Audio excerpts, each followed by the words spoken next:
Rendah hati. Rendah hati adalah sifat yang mencerminkan kesadaran diri, kesederhanaan, dan penghargaan terhadap orang lain tanpa memandang rendah diri sendiri atau orang lain. Ini melibatkan sikap tidak menganggap diri sendiri lebih tinggi daripada orang lain dan bersedia mengakui kelebihan serta kekurangan diri. Rendah hati juga mencakup keterbukaan terhadap pembelajaran dan kritik, serta kesediaan untuk menghargai kontribusi orang lain. Penjelasan tentang rendah hati. Pengertian rendah hati. Kesadaran diri, mengenali dan mengakui kekuatan serta kelemahan diri tanpa kesombongan atau rasa rendah diri yang berlebihan. Ini melibatkan penilaian yang realistis terhadap kemampuan dan prestasi pribadi. Kesederhanaan, sikap yang tidak memamerkan kelebihan atau pencapaian secara berlebihan, melainkan menunjukkan sikap bersahaja dan tidak mencolok. Penghargaan terhadap orang lain, menghargai dan mengakui kontribusi, pendapat, dan kelebihan orang lain tanpa merasa terancam atau iri. Bentuk-bentuk rendah hati. Rendah hati dalam berbicara, menggunakan bahasa yang sopan, menghargai pendapat orang lain, dan tidak mendominasi percakapan dengan pandangan pribadi. Misalnya, mendengarkan dengan penuh perhatian tanpa menyela. Rendah hati dalam bertindak, menunjukkan sikap dan tindakan yang menghormati orang lain, seperti membantu orang lain tanpa harapan pujian atau imbalan. Rendah hati dalam prestasi, mengakui keberhasilan dengan sikap bersahaja dan mengingatkan diri sendiri bahwa kesuksesan juga merupakan hasil dari kontribusi orang lain atau bantuan eksternal. Manfaat rendah hati. Meningkatkan hubungan sosial, rendah hati membantu dalam membangun hubungan yang lebih baik dengan orang lain, karena orang cenderung merasa lebih nyaman dan dihargai ketika berinteraksi dengan orang yang rendah hati. Memudahkan pembelajaran, orang yang rendah hati lebih terbuka terhadap kritik dan pembelajaran baru, yang membantu dalam pengembangan pribadi dan profesional, meningkatkan kerjasama. Sikap rendah hati menciptakan lingkungan yang lebih kolaboratif, di mana orang merasa termotivasi untuk bekerja sama tanpa persaingan yang tidak sehat.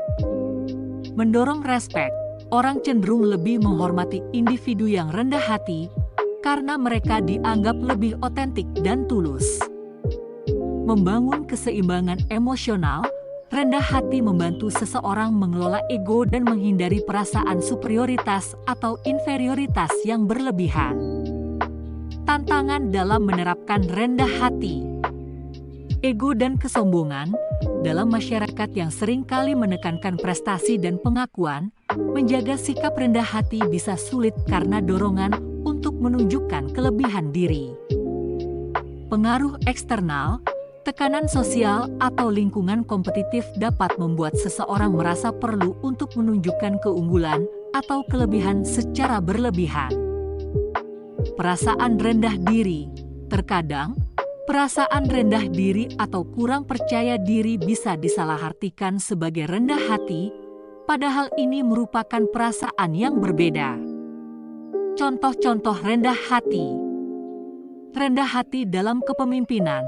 Seorang pemimpin yang mendengarkan masukan timnya, mengakui kesalahan, dan memberikan pujian atas kontribusi anggota tim. Rendah hati dalam kehidupan sehari-hari.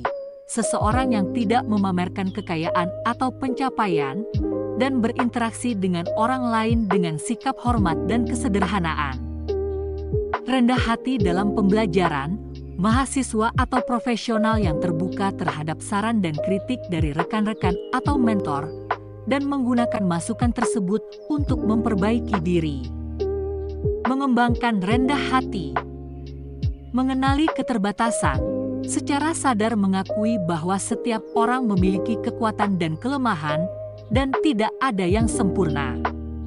Ini membantu dalam mengurangi perasaan superioritas. Berlatih mendengarkan, berfokus pada mendengarkan orang lain dengan perhatian penuh, tanpa merasa perlu untuk selalu memberikan pendapat atau menunjukkan keunggulan diri. Menghindari pameran, menjaga sikap bersahaja dalam berbicara tentang pencapaian atau kelebihan, dan menghindari memamerkan prestasi atau kekayaan. Menerima kritik dengan terbuka, menggunakan kritik sebagai alat untuk pengembangan diri dan tidak meresponsnya dengan defensif atau marah. Memberi penghargaan kepada orang lain, mengakui dan menghargai kontribusi dan kelebihan orang lain secara tulus, tanpa merasa terancam oleh kesuksesan mereka. Rendah hati dalam perspektif filosofis dan agama.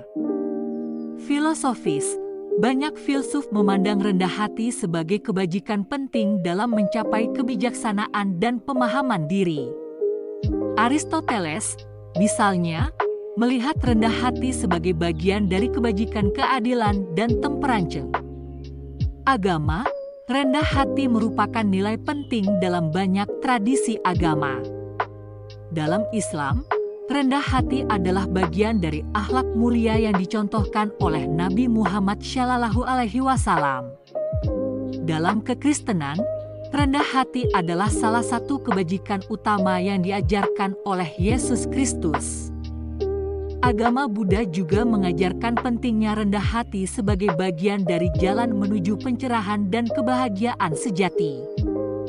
Rendah hati dalam perspektif psikologis.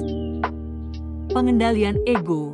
Psikologi modern menekankan pentingnya pengendalian ego untuk menjaga kesehatan mental dan keseimbangan emosional.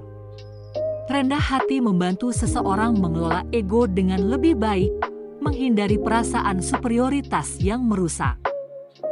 Keterbukaan terhadap pengembangan. Rendah hati dianggap sebagai faktor penting dalam keterbukaan terhadap pengembangan diri, karena memungkinkan seseorang untuk menerima masukan dan terus belajar tanpa merasa terancam. Penerapan rendah hati dalam kehidupan sehari-hari. Di tempat kerja, menciptakan lingkungan kerja yang inklusif dan kolaboratif dengan menghargai kontribusi setiap anggota tim dan tidak mengambil pujian untuk diri sendiri. Dalam pendidikan, mahasiswa atau guru yang mengakui bahwa mereka selalu bisa belajar dari orang lain dan tidak merasa tahu segalanya.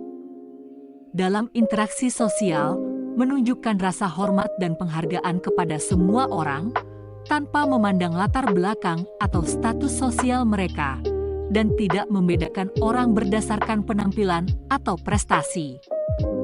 Kesimpulan: rendah hati adalah sifat yang mencerminkan kesadaran diri, penghargaan terhadap orang lain, dan kesederhanaan dalam bersikap. Ini adalah kebajikan yang membantu dalam membangun hubungan yang sehat, meningkatkan keterbukaan terhadap pembelajaran, dan menciptakan lingkungan sosial yang lebih harmonis. Dengan mengembangkan rendah hati, seseorang dapat mengelola ego, memperkuat keseimbangan emosional, dan mencapai kebahagiaan yang lebih besar dalam kehidupan pribadi dan profesional. Meskipun tantangan untuk menjaga sikap rendah hati ada, manfaat dari sifat ini jauh lebih besar dan berkontribusi pada kehidupan yang lebih berarti dan seimbang.